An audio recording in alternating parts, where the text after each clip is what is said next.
Alrighty guys, welcome back to the first video of the channel. So I figured I start up a new channel, kind of new to YouTube, so bear with me here, but I'm trying to make this video as quick as possible. So yeah. Alright, so we got our first tractor here. It's 1973 Ford 3000, about 47 horsepower, 3-cylinder gas engine. It's got a front loader on it with I think it's a 5 or 6 foot bucket on it, maybe a 7 foot.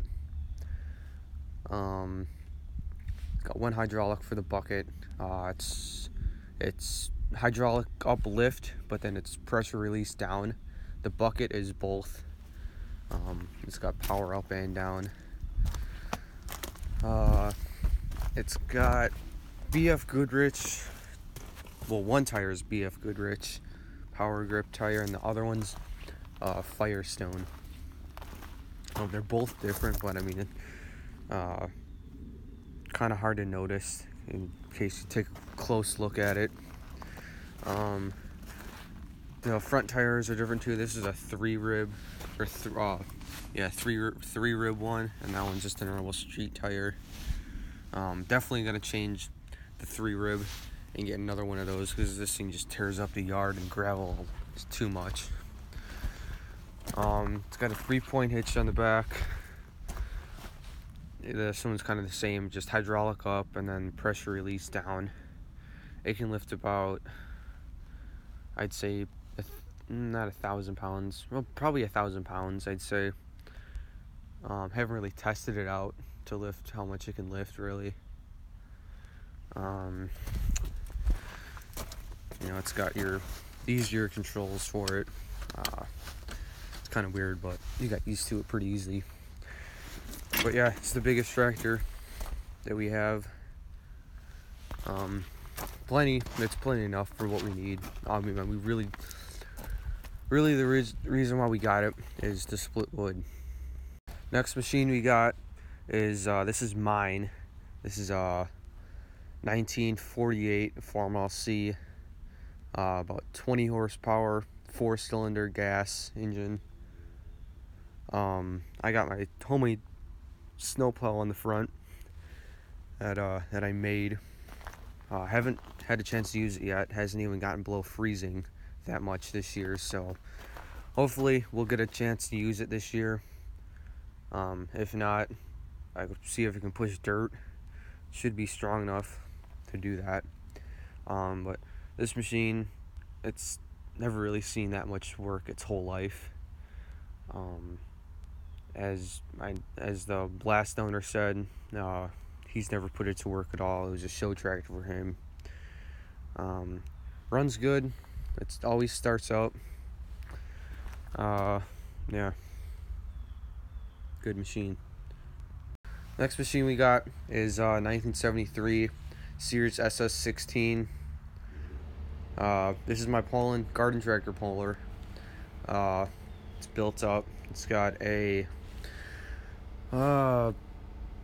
Briggs & Stratton Vanguard 16 horsepower 2-cylinder. It's got Carlisle 25 by 12 by 9s, I think. Yeah, 25 by 12 by 9. ATV tires on it. They do pretty good for Poulan. I've had a lot of good luck with them. Got wheelie bars on it. Suicide throttle. Front weight bracket. Gas tank's mounted up there. Lowered the seat down. Straight piped. I'm still working on an exhaust for it. That's just the exhaust for now. That was the header that was on it when I got it. And yeah. Next machine we got is a 1975 Roper 16T. Basically the same thing as the Sears, just different fenders, but the frame and everything and all that's the same. Yeah, just different body panels, but frame, tires, transmission, all that's the same. This one's got a different engine in it. It did have, at one point, it did have a 16 horsepower Onan, just like the Sears used to. but someone swapped it with a 18 horsepower Briggs & Stratton 2-cylinder. It's mostly just a workhorse, pulling wagons around. You know, anything, any little job or work around the yard. I think I pulled with it a few times just for fun with these tires on it. Yeah, nothing special. Next machine we got is a 1967 Wheelhorse 857. This is my first, I guess, antique garden tractor I got.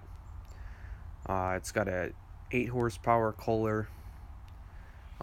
It's kind of a show tractor. It's all dirty now, but it cleans up real nice. It's a nice tractor. It's got 8.5 wide ags. Yeah, 23 by 8.5 by 12s ag tires on it. The front tires are original. Probably get some new ones, probably some ags for it, since this side there's like a piece of the tire popping up out of it, so I doubt it's gonna last that long.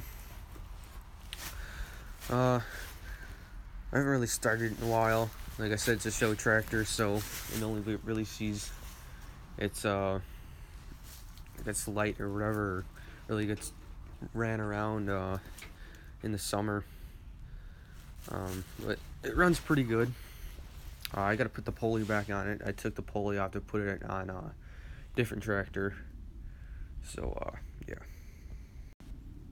Now we'll start on the equipment part of the stuff. So we got our pulling sled for our garden tractors.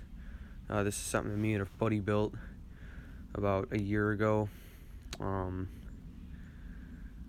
Just something we kind of threw together with some big pieces of angle iron, old steel oil drum for the plate and all that, some big pieces of angle iron, tube steel, Harbor Freight winch, a battery, and box that I had laying around, and custom made axle and all that.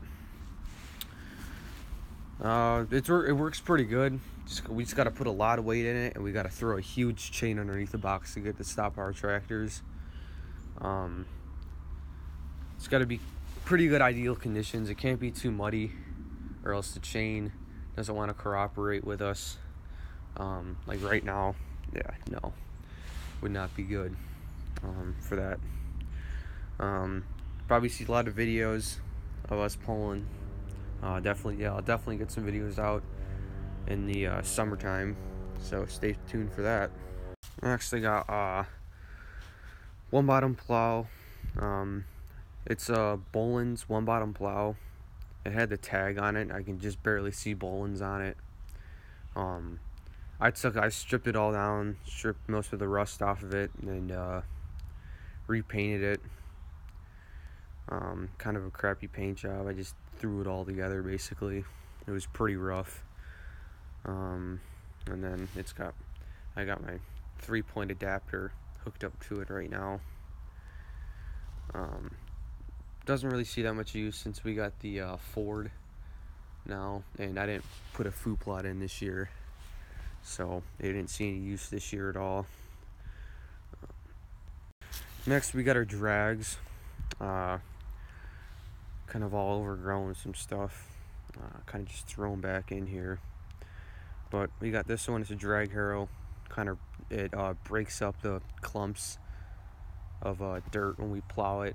Use this thing after it, and then this is what we use for making food plots. And then for when we do our pulling track, we got this big chain link fence right here. It's probably 8 feet wide. Probably, I don't know, 3. And then we got kind of our groomer right here. It's like 4 feet wide. Put some weights on there and it smooths it out real nice. Alright guys, that's about it. So make sure you guys stay tuned for the next video, and if you guys like this, then smash that subscribe button, and like this video. And stay tuned for more videos.